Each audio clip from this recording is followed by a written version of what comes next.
ಎಲ್ಲರಿಗೂ ನಮಸ್ಕಾರ. ರಾಯರ ಕಿಚನ್ಗೆ ಸ್ವಾಗತ. ಇವತ್ತು ನಾವು ಉತ್ತರ ಕರ್ನಾಟಕ ಶೈಲಿಯಲ್ಲಿ ದೊಣ್ಣೆಮೆಣಸಿನಕಾಯಿ ಪಲ್ಯವನ್ನು ಹೇಗೆ ಮಾಡೋದು ಅಂತ ನೋಡೋಣ. ಇದನ್ನು ದೊಣ್ಣೆ ಮೆಣಸಿನಕಾಯಿ ಪಲ್ಯ ಅಂತ ಕೂಡ ಕರೀತಾರೆ. ಇದನ್ನು ಮಾಡೋದು ತುಂಬ ಸುಲಭವಾಗಿ ಮಾಡ್ಕೋಬಹುದು. ಇದನ್ನು ಮಾಡಲಿಕ್ಕೆ ಏನೆಲ್ಲ ಸಾಮಗ್ರಿಗಳು ಬೇಕು ನೋಡೋಣ. ಇಲ್ಲಿ ನಾನು ಶೇಂಗಾವನ್ನು ತಗೊಂಡಿದ್ದೀನಿ, ಎಳ್ಳು, ಗೂರೆಳ್ಳು ಪುಡಿಯನ್ನು ತಗೊಂಡಿದ್ದೀನಿ, ಬೆಲ್ಲ, ಸಾಂಬಾರು ಪುಡಿ, ಉಪ್ಪು, ಕಾಯಿ ತುರಿ, ಹಾಗೆಯೇ ಜೀರಿಗೆ, ಸಾಸಿವೆ, ಬೆಳ್ಳುಳ್ಳಿ, ಹುಣಸೆ ಹಣ್ಣನ್ನು ತಗೊಂಡಿದ್ದೀನಿ. ಹಾಗೆಯೇ ಸಣ್ಣದಾಗಿ ಉದ್ದವಾಗಿ ಹೆಚ್ಚಿಕೊಂಡಂಥ ಈರುಳ್ಳಿ, ಕರಿಬೇವು, ಮೆಣಸಿನಕಾಯಿ, ಕೊತ್ತಂಬರಿ ಸೊಪ್ಪನ್ನು ತಗೊಂಡಿದ್ದೀನಿ. ಹಾಗೆಯೇ ದೊಣ್ಣೆ ಮೆಣಸಿನ್ಕಾಯನ್ನು ತಗೊಂಡಿದ್ದೀನಿ. ದೊಣ್ಣೆ ಮೆಣಸಿನ್ಕಾಯಿ ಖಾರ ಇದ್ದರೆ ಹಸಿಮೆಣಸಿನ್ಕಾಯನ್ನು ಬಳಸೋಕೆ ಹೋಗಬೇಡಿ, ಇಲ್ಲ ಅಂದರೆ ಮಾತ್ರ ಬಳಸ್ಕೊಳ್ಳಿ. ನೋಡಿ, ಹೀಗೆ ನಾನು ತೊಳೆದಿಟ್ಕೊಂಡಂತಹ ಒಂದೊಂದೇ ದೊಣ್ಣೆ ಮೆಣಸಿನ್ಕಾಯನ್ನು ಮಧ್ಯ ಹೀಗೆ 4 ಭಾಗ ಆಗೋ ಥರ ಕಟ್ ಮಾಡಿ ಇಟ್ಕೊಂಡಿದ್ದೀನಿ. ನಂತರ ಒಲೆ ಮೇಲೆ ಒಂದು ಬಾಣಲೆಯನ್ನು ಇಟ್ಕೊಂಡು ಅದಕ್ಕೆ ಶೇಂಗಾವನ್ನು ಹಾಕಿ ಫ್ರೈ ಮಾಡ್ಕೊತಾ ಇದ್ದೀನಿ.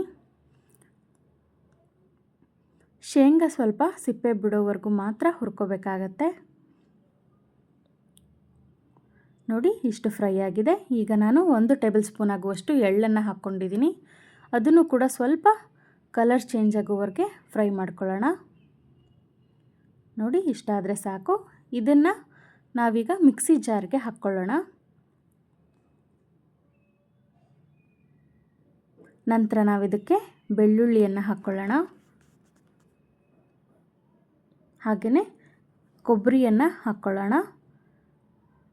ಸ್ವಲ್ಪ ಸಾಂಬಾರು ಪುಡಿಯನ್ನು ಹಾಕ್ಕೊಳ್ಳೋಣ. ಗೂರೆಳ್ಳನ್ನು ಹಾಕ್ಕೊಳ್ಳೋಣ.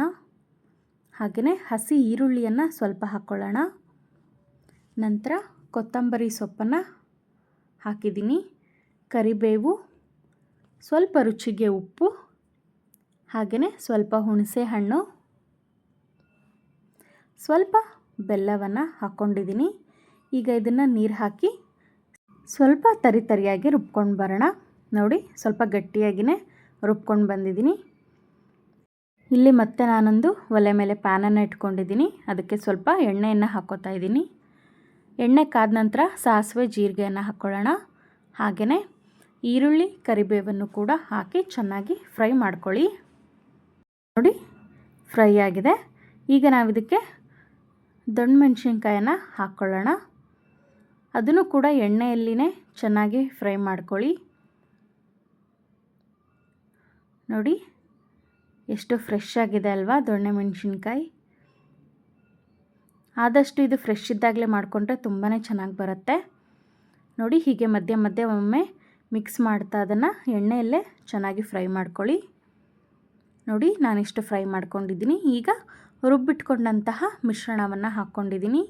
ಹಾಗೆಯೇ ಜಾರಿಗೆ ಸ್ವಲ್ಪ ನೀರನ್ನು ಹಾಕ್ಕೊಂಡು ಅದನ್ನು ಕೂಡ ಹಾಕ್ಕೊಂಡಿದ್ದೀನಿ. ಈಗ ಇದನ್ನು ಸ್ವಲ್ಪ ಕುದಿಲಿಕ್ಕೆ ಬಿಡಬೇಕಾಗತ್ತೆ. ಈಗ ಇಲ್ಲಿ ನಾನು ಸ್ವಲ್ಪ ಉಪ್ಪನ್ನು ಹಾಕಿ ಮಿಕ್ಸ್ ಮಾಡಿ ಚೆನ್ನಾಗಿ ಕುದಿಲಿಕ್ಕೆ ಬಿಡ್ತೀನಿ. ರುಬ್ಬುವಾಗ ನೀವು ಉಪ್ಪನ್ನು ಹಾಕ್ಕೊಂಡಿರ್ತೀರ, ಸ್ವಲ್ಪ ನೋಡಿಕೊಂಡು ಉಪ್ಪನ್ನು ಕಡಿಮೆನೇ ಹಾಕ್ಕೊಳ್ಳಿ. ನೋಡಿ, ಈಗ ತಟ್ಟೆ ಮುಚ್ಚಿ ಕುದಿಲಿಕ್ಕೆ ಬಿಟ್ಟಿದ್ದೆ. ಈಗ ಮತ್ತೆ ಒಮ್ಮೆ ಚೆನ್ನಾಗಿ ಮಿಕ್ಸ್ ಮಾಡ್ಕೊಳ್ಳೋಣ.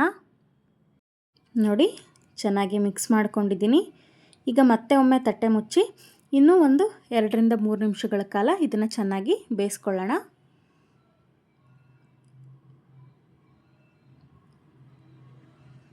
ನೋಡಿ, ಮತ್ತೆ ನಾನು ಚೆನ್ನಾಗಿ ಬೇಯಿಸ್ಕೊಂಡಿದ್ದೀನಿ. ನಾವು ದೊಣ್ಣೆ ಮೆಣಸಿನ್ಕಾಯನ್ನು ಚಮಚದ ಸಹಾಯದಿಂದ ಒತ್ತಿದ್ರೆ ಅದು ಕಟ್ಟಾಗಬೇಕು, ಅಷ್ಟು ಬೆಂದರೆ ಸಾಕಾಗತ್ತೆ.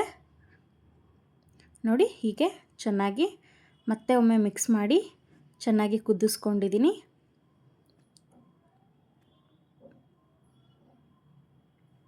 ಸ್ವಲ್ಪ ದೊಣ್ಣೆ ಮೆಣಸಿನ್ಕಾಯಿ ಬೇಯಲಿಕ್ಕೆ ಸ್ವಲ್ಪ ಟೈಮ್ ಹಿಡಿಯುತ್ತೆ ಅಷ್ಟೇ. ಅದು ಬಿಟ್ಟರೆ ಇನ್ನೆಲ್ಲ ತುಂಬ ಸಿಂಪಲ್ಲಾಗಿ ಮಾಡ್ಕೋಬೋದು. ಇಷ್ಟ ಆದರೆ ಆಯಿತು. ಈಗ ಒಲೆಯನ್ನು ಆಫ್ ಮಾಡ್ಕೊಳ್ಳೋಣ. ನೋಡಿ, ದೊಣ್ಣೆ ಮೆಣಸಿನ್ಕಾಯಿ ಪಲ್ಯ ತಯಾರಾಗಿದೆ.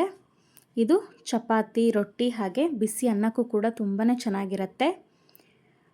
ತಪ್ಪದೆ ನೀವು ಈ ರೆಸಿಪಿಯನ್ನು ಟ್ರೈ ಮಾಡಿ. ರುಚಿಯಂತೂ ತುಂಬಾ ಚೆನ್ನಾಗಿ ಬರುತ್ತೆ. ಮನೆಯವರೆಲ್ಲ ಇಷ್ಟಪಟ್ಟು ತಿಂತೀರಾ. ಈ ದೊಣ್ಣೆ ಮೆಣಸಿನ್ಕಾಯಿ ಖಾರ ಇದ್ದರೆ ಹಸಿ ಮೆಣಸಿನ್ಕಾಯಿನ ಬಳಸೋಕೆ ಹೋಗಬೇಡಿ. Thank you.